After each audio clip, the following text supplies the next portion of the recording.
surrounding yourself with people that are steps ahead of you. Again, so that you can see and feel expanded by what's possible. Having expanders in your life will change your life. And you won't know what's possible until you have those expanders in your life. And then when you hit that ceiling, it's time to find the next, right? And so whether that is a coach or a program or a book or whatever that is, and just ensuring that the expanders that you are searching for are aligned, not just with where you want your business to go, but how they're living their lives. Welcome to the Purpose Finder podcast, where life is viewed through the lens of purpose, design, and legacy. Here, we believe purpose comes in different colors, shapes, sizes, and textures, because no two callings and journeys are ever the same. Hosted by Charissa Monroe Wilborn, this is where a purpose meets you where you are. Let's begin.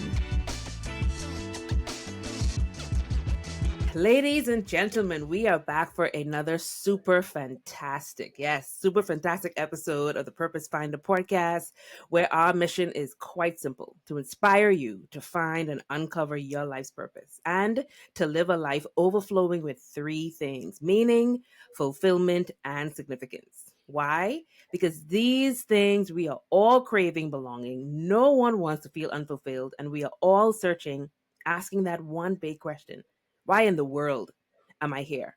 But I hope you allow your search to end right here on the podcast. I am your host, Charissa Monroe Wilborn, and today I have the incredible, prestigious honor of sitting with an amazing young woman. I'm going to call her young because I consider myself young and we're in the same boat. Yes, young woman who is living life, and she's living it boldly on purpose. We're going to talk about her story, hear about some lessons she's learned on her journey to purpose, and we are going to learn from the great wisdom that she has gained. Help me welcome Jourdan Guyton.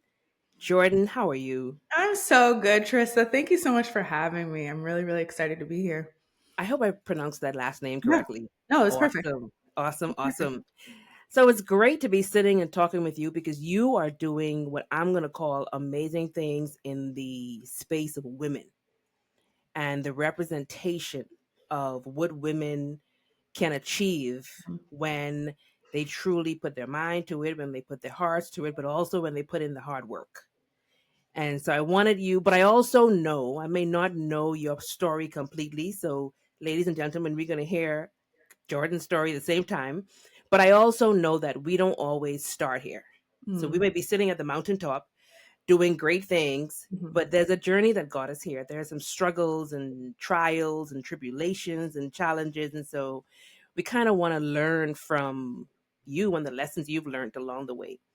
I won't read a bio, so they don't want to hear my heart, but please share your heart with us. Who are you? Where are you from? And what are the great things you're doing? Yeah, that was beautiful. And I wholeheartedly agree. I grew up in Honolulu, Hawaii, so I am an island girl. And being part of a military family, I did move around quite a bit and eventually ended up on the East Coast after graduating college and started my career in production. So my first job out of college was working at the Maury Show. It was my dream job. I wanted to work in television. I wanted to be a part of all of the magic and the behind the scenes-ness of television. And it was something that I knew I wanted to do, and I knew I wanted to be in front of the camera and be behind the camera at some point in my journey. And from there, I spent some time, a few years there, and ended up moving to New York City just to pursue being in front of the camera, acting, modeling, commercials, print, anything that I could sink my teeth into while also working multiple jobs, because being an actor and being a model per se, you got to gig to gig, right? So I've been working since I was 14. And so getting a job or trying to work was something that was not foreign to me. I worked while I worked at the Maury Show. I had a second job. It's just in my blood. And did a lot of in front of the camera work, decided to co-create a web series with a friend in 2018. And then in 2019, we ended up selling that web series to BET Digital. And so they fully funded season 2. We created all of our own content. We were able to pay the people that we couldn't pay in season 1. And it was really my taste of creating life on your own terms, right? We were tired of being casted in stereotypical roles, the angry Black woman. We wanted something fun and funny. And so to see a network see us and then fund us, I was like, oh, I want more of that. And then COVID hit and there was no more of that. There was no more production. There was no set. There was no call sheet. There was nothing. And again, being that person working since I was 14, I was like, we're not doing this either. And so I decided to start a business. And it really started with sending out random messages on social media to essential businesses to see if I could help them with their social media, because that was the only thing that was in business in New York City. I was living in Harlem at the time. And doing that for a little while, I did get a couple of clients, but I also felt like I was flailing and I didn't really know what I was doing. So I remember putting my first business coach on my personal Amex card for $2,500, very scared. Never spent that much money on, I don't even think anything, rent I hadn't even spent that much money on in New York. So it really was a leap of faith. And LLC'd, named my company after my grandma, Vera Jean Media. And yeah, really started to get into the work of actually starting a business and helping women create content to sell their offers. So yeah. And so when you think about, because we're going to go from the end to the beginning, so you talk Mhm. about your desires to help women create content to get to sell their offers. What Mhm. has led to that being, this is what I want to do, this is part of my calling? When did you realize that this was your, part of just your purpose and why you're here? Yeah, good question. I think that one, working with my business coach and having my mind expanded to what was possible. At that time, it was a 5K month and then it was a 10K month. And I was like, wait, people are really like making money online. Like this is a real, and it's not scamming, it's with integrity. And so to have someone as a leader for me or a mentor for me show me her side of the business, right? With integrity and with heart. And then getting those first few clients that are women and getting excited about their business and helping them and about their heart and about the women that I'm called to serve are heart-centered women, and at the end of the day they're so focused on serving and helping others. And there's a piece that is needed to be activated when it comes to the selling side of things, because for some reason conditioning and being a woman, and then don't even get into being a Black woman, but for some of that conditioning we then get to that piece of sales and shut down. And so when I was able to start working with women and to be able to pull or turn that switch on for them to where it felt natural and it feels aligned and it feels no, I wouldn't say effortless. I think that's a stretch, but I think aligned is the best way to put it. And then to see them actually generate revenue based on who they are and not anything else but in their offers, I was like, oh yeah, this is okay. Let's run with this. This is cool. So as you talk about heart-centered women, because I Mhm. think I want to talk about this a little bit, because you have the heart-centered woman, but then you have a lot of things. You have a lot of women who want to be heart-centered, Mhm. but there are a lot of things that's stopping them from feeling and working and producing from the heart, Mm. because we have to be in our head a lot. Mm. The intellectual has to come into play, and the intellectual has to come into play because we have to survive. Sure. We have to not only take care of ourselves, we have to take, we're mothers, and we have to take care of children, take care of husbands. We have to intellectualize, because to make it to the top, you have to really, really push hard. Sure. And so they lose the heart or they have Mhm. to disconnect their heart because I got to live here. I got to live Mhm. here. Mhm. How have you been able to help women work through reconnecting the head and the heart? Because it doesn't have Mm. to be a either or. It truly could be both. Yes, I agree. It definitely is both. There's a few pieces to it. I think the main thing is community, and community and being surrounded in community, one, allows for a safe space and allows for that connect Mm, to happen, because when you're in a room with other women who see you and who are on that same frequency as you, it makes it a bit more, I guess, normal. Maybe it mm, normalizes it, and it makes it safe. I think the second thing is still community, but surrounding yourself with people that are steps ahead of you. Again, so mm, that you can see and feel expanded by what's possible. Having expanders in your life will change your life.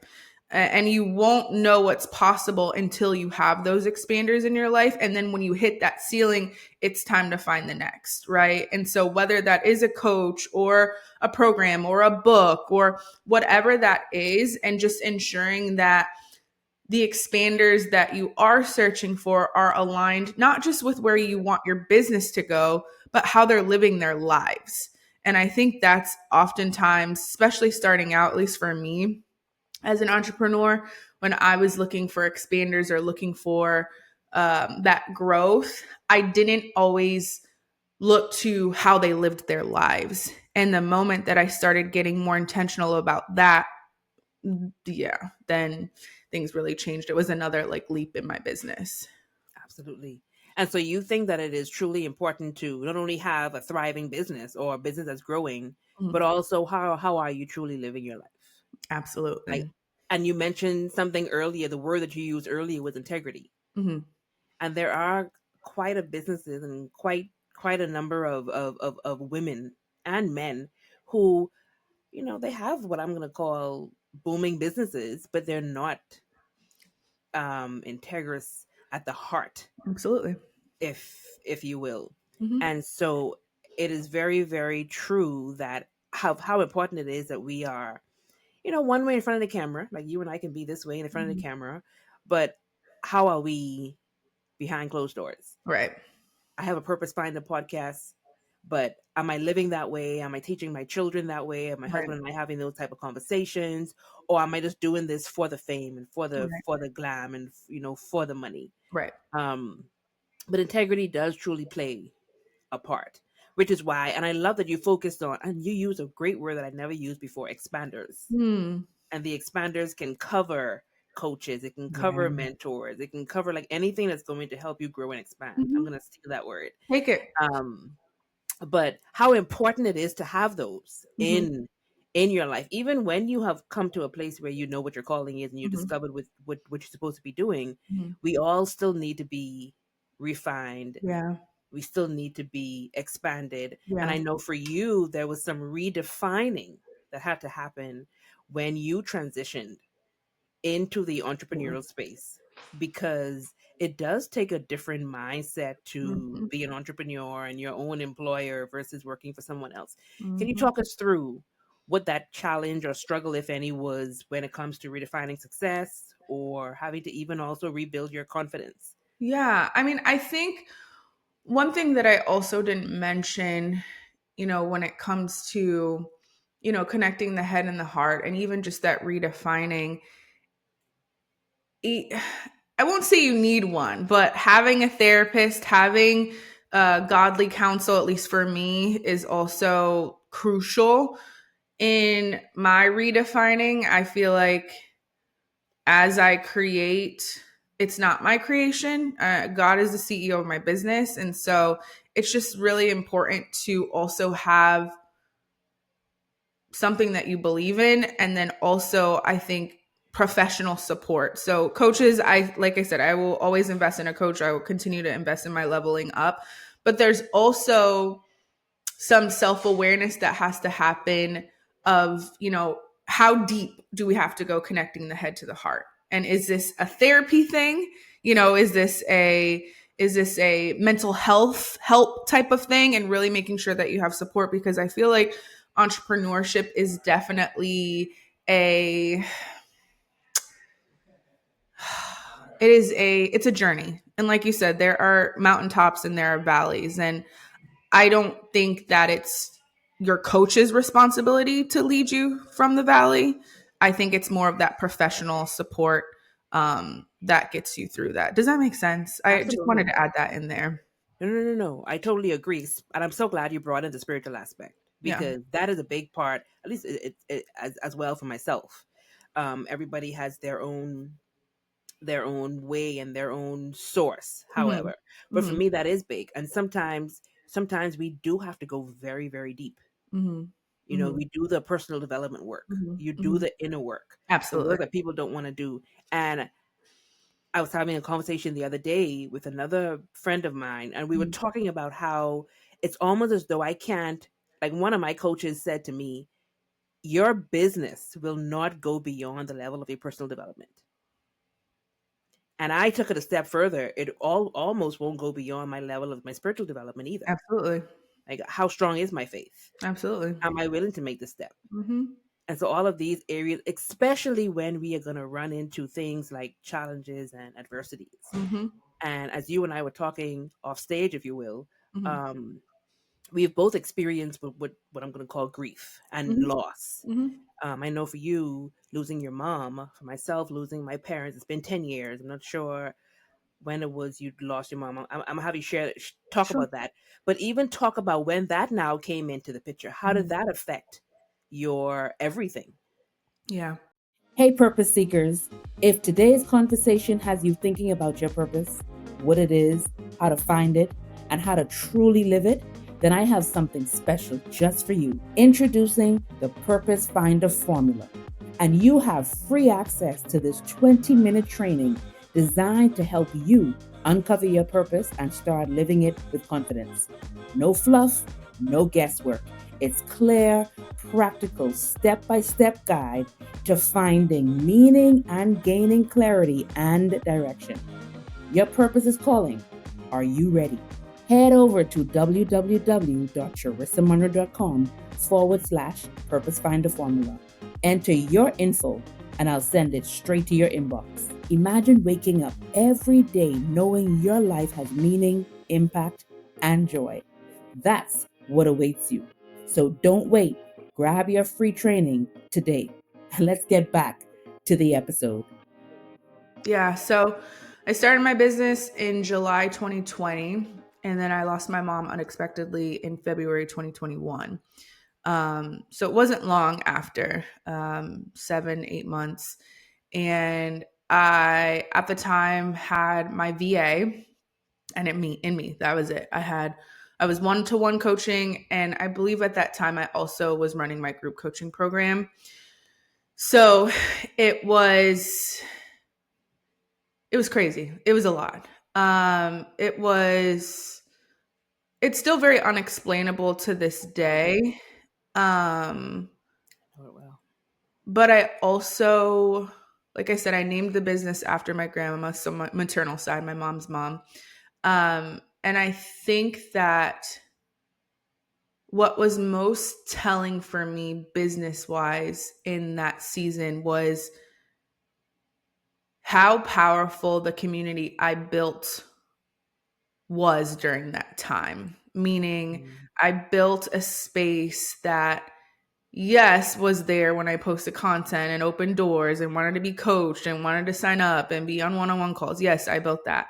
But I also built an atmosphere of women who, whether they paid to work with me or not, told me to take the time I needed, was praying for me, was asking how they could support me, it was just a surreal experience. And I always say the best community that you can build is one that supports you in your presence and also in your absence.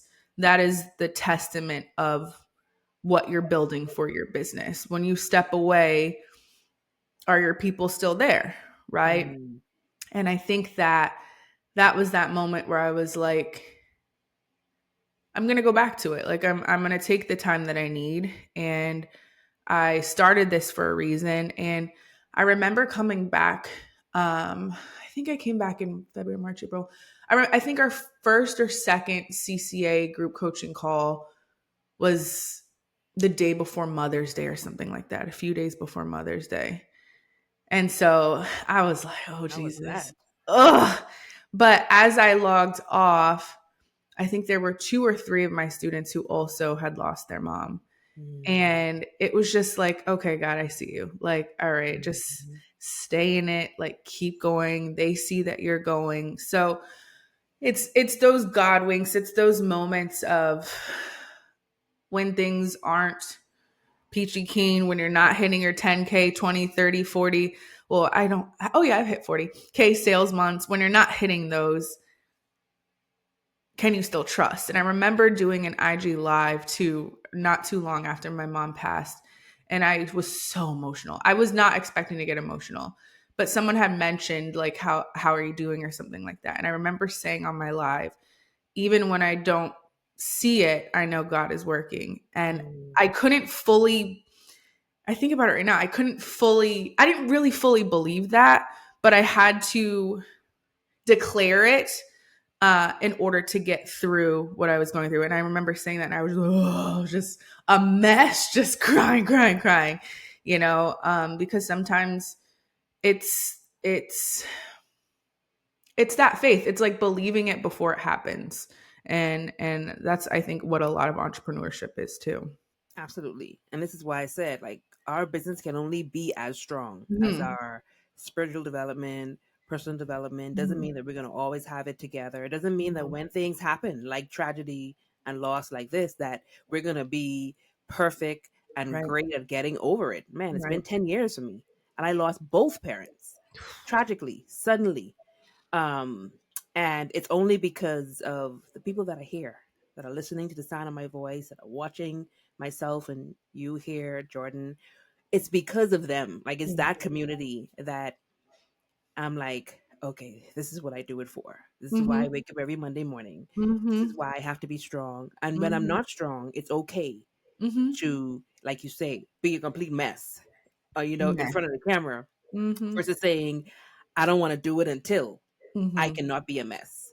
And that was me for a long time. Yeah. It's I hard. wouldn't get in front of the camera for a Mhm. long time, knowing that people they needed and wanted, but I knew as soon as I said mom and dad, it would just come, and I wouldn't be able to finish. And now I'm at a place where, because I've put in some work, Yeah. I've allowed myself to take the space and the time that I need to heal, and that Mhm. healing process is still ongoing, so that even if I show up, and even if I do become a hot mess by crying, there is one or two or three, like you say, who is watching and listening me, and who was watching and listening to me, that needed to hear it, or that's right there where I'm at. Absolutely. Because really, we are in a world where we truly are not alone. We're not alone, and so I know for you, it's even fresh with it just being in just a few years. Yeah. But you still show up for other women. Yeah. You still show up for other women who, down the line, just like you, didn't do anything. It's been 5, 6 years for them, and Yeah. they didn't take a step because they don't think they could. But yet here you are, so what's this? 4 years in, Mhm. 4 years in, Yeah, 4. and still able to, push through and make those 10,000, 20,000, 30,000 income months, if you will. Yeah. And I would love for you to be able to share with the audience briefly, like, how do you do it? How do you even prioritize the alignment and the ease and the abundance in making the amount of money that you do, and also still remain humble? Yeah. I prioritize gratitude. I prioritize Mhm. being so full and complete with what is already here while still making room for what's on the way. And doing that, and I feel like we don't talk about it enough, but doing that mindset work of like flooding yourself with your desires, but again, also you have clean water, you have sunshine, you have abundance of air, you have a cute little dog, like all of the things that we just, oh, it's here, take for granted. I think that God has to see you steward over a little before giving you Can trust you more. plenty. Yeah. And I think that it's a constant state, right? Like it's a constant I'm grateful for, I'm thankful for, I can't believe this is mine. Like it's a lot of that. I also think that I've always been that person that says what I want and then puts the work in to do it. So belief is great. Mindset is great. I love all of those things. I can speak for hours about it and personal development. But the other piece is the integration piece and the doing. It's the when you don't feel like it, writing the emails. It's when you don't feel like shooting content, you shoot the content. It's when you get an email in the support inbox about someone saying, this was stupid, I hate it, I want my money back. It's like holding all of that, right? And still showing up and still putting in the work. And I think that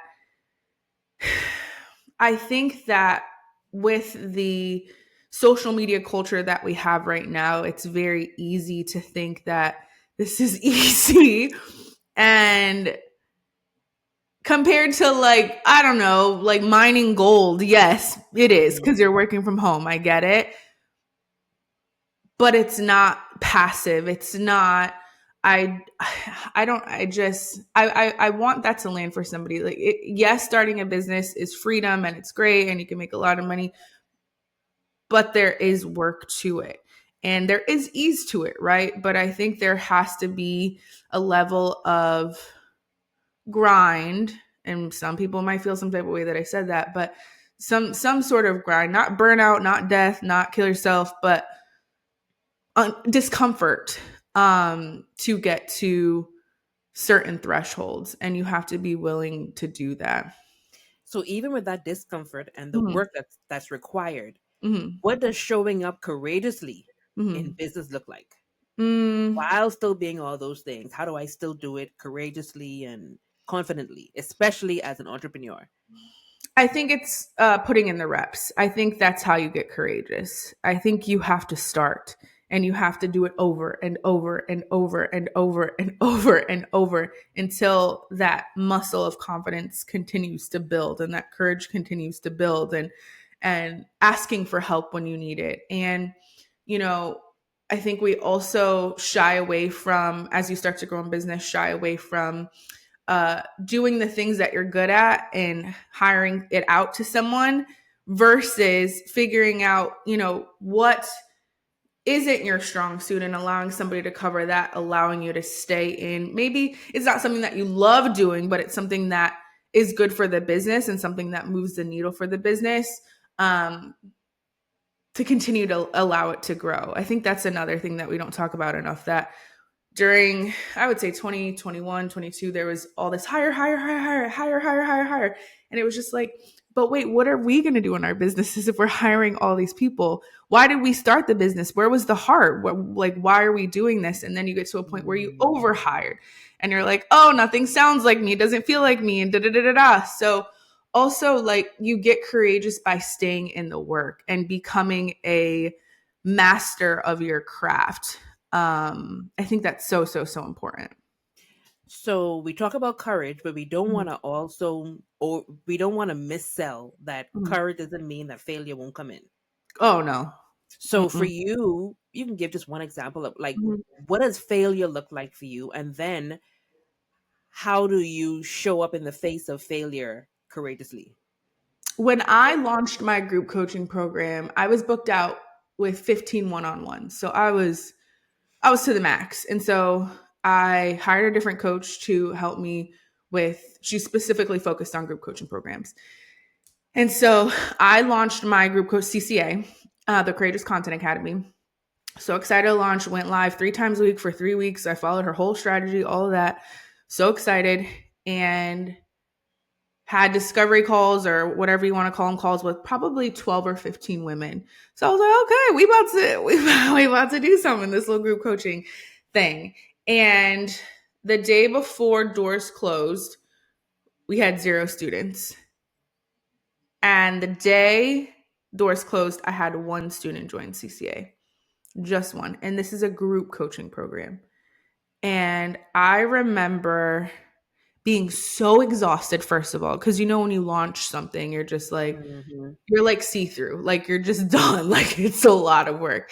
And then to get 1 person and then have to tell her she's the only one in a group coaching program.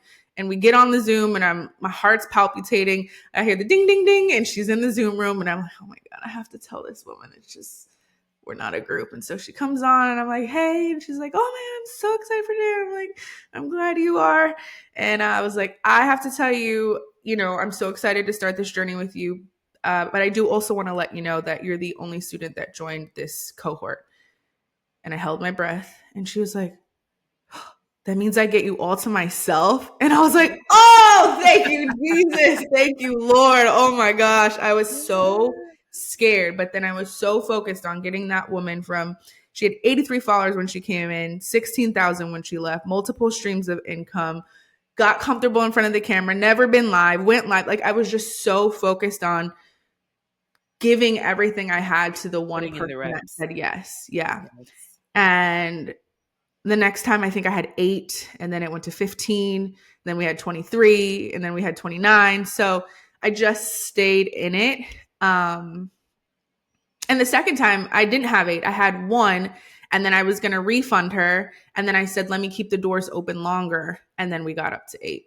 So again, you have to put in the work and you have to trust your instincts.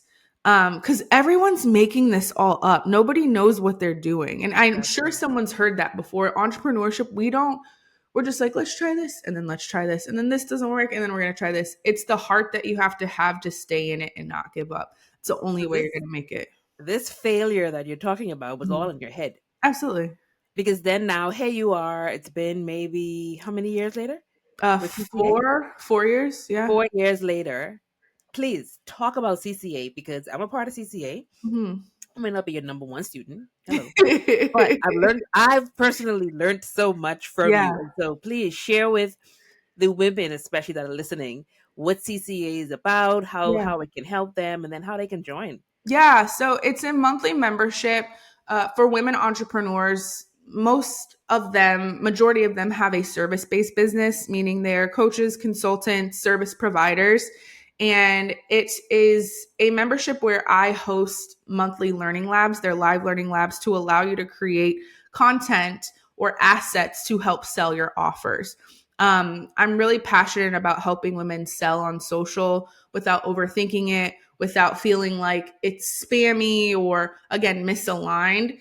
And the community of CCA are just women who live out loud and who are on their way to feeling just freed by the algorithm and freed by the performance of content and really just tapping into their own authenticity and their own essence in order to then attract who they're called to serve. And so, within CCA, we have, like I said, the live learning labs, we have pre-recorded lessons, we have an insane template vault with like resources, content ideas, caption ideas. There's tons of stuff in there, and it's $47 a month. It is, and that's nothing, guys. No, that's nothing compared to what you're going to get from Jourdan and some. Oh, you're going to learn. There's so much that she didn't share on this podcast, and I wish I could have her longer. The time is gone, Jourdan. I don't know where it's gone. I was appreciating this conversation so much, but please, also, where can they connect with you on social? Yeah, so Instagram is where I hang out the most. My handle's my name at Jourdan Guyton, JOURDANGUYTON. I'm always in my DMs. I'm always putting out a lot of free content to help you with your business and social and sharing my journey transparently.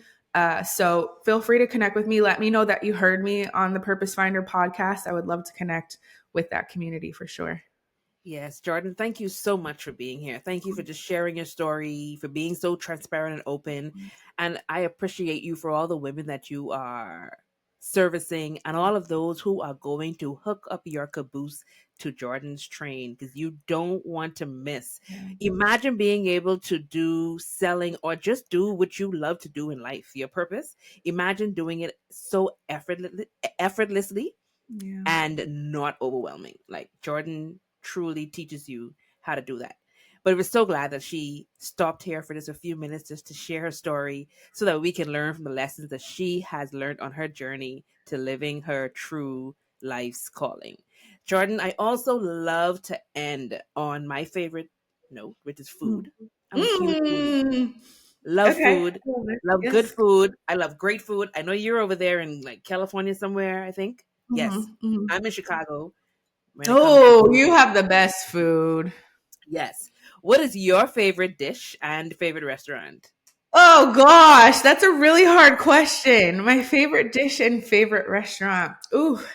Um, ooh, depends on the day. So, favorite dish. This is gonna sound wild, but that's because I grew up in Hawaii. So, my favorite dish is spam, eggs, and rice for breakfast. Just love a local breakfast plate. It's probably one of my favorite things. And then my favorite I won't judge. restaurant. No, no judgment. Oh, thank you. Yeah, people be like, "You eat spam?" I'm like, "Yes, I'm try it. It's telling you. good. So good." Favorite restaurant. Hmm, that's such a tough question. My favorite restaurant right now, I'll say, there's an Italian restaurant close to our house called Uovo, and allegedly they fly in the pasta from Italy every night or every week. And I get this No way.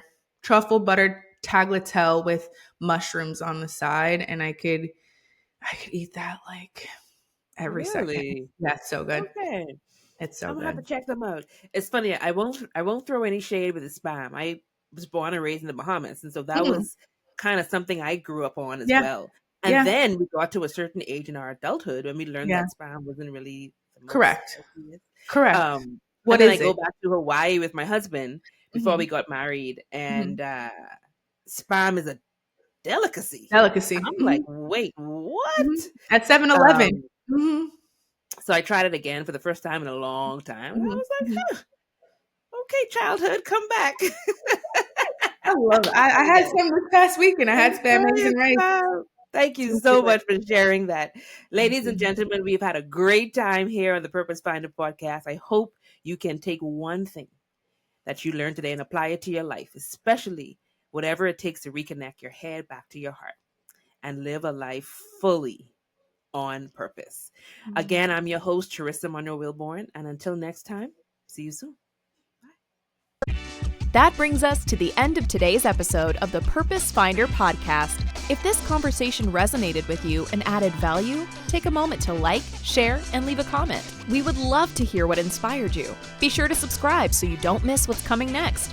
Thank you for spending this time with the Purpose Finder podcast. We'll see you in the next episode.